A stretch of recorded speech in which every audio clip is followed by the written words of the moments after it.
السلام عليكم يا بنات، ازيكم؟ اهلا بيكم في قناه مجله رقيقه. ان شاء الله النهارده هنعمل محشي البتنجان اللي هو الابيض ده. طبعا ده احنا مقورينه اهو زي ما انتم شايفين وغسلناه كويس جدا. هنا عندنا ده الخضره بتاعتنا، شبت وكزبره.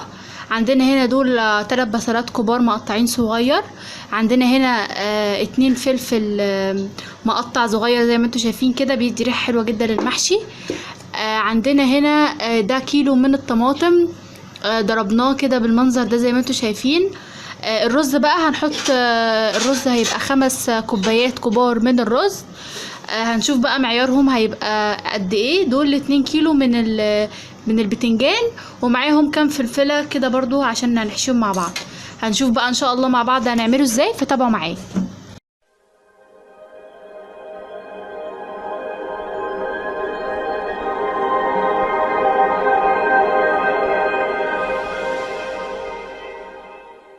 ادي كده دول 3 معالق زيت، هننزل عليهم بالبصل بتاعنا لغايه لما يدبل، وبعد كده هنشوف بقى هنعمل فيه ايه. كده يا بنات احنا البصله دبلت معانا، نزلنا عليها بعصير الطماطم. مجرد ما الطماطم تتسبك معانا هنقول لكم بقى هنعمل فيها ايه. تتسبك ده يعني تتقل وتقل في الحجم بتاعها. ادي يا بنات المحشي اهو بتاعنا، هنبدا بقى نزوده بالشوربه. او انا عايزه اوريكم اهو المعيار اهو.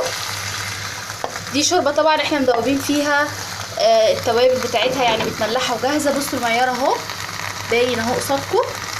هنسيبه بقى دلوقتي كده زي تزويد الرز على نار عاليه، مجرد ما الميه تشرب كده يا دوب، وبعدين هنوطي عليه يستوي براحته.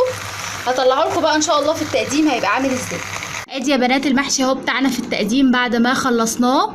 ان شاء الله يا رب يعجبكم. بليز ما تنسوش اللايك والشير والسبسكرايب. ما تنسوش تفعلوا علامه الجرس علشان يظهرلكم كل الفيديوهات الجديده. اشوفكم بخير ان شاء الله في فيديو تاني قريب، ومع السلامه.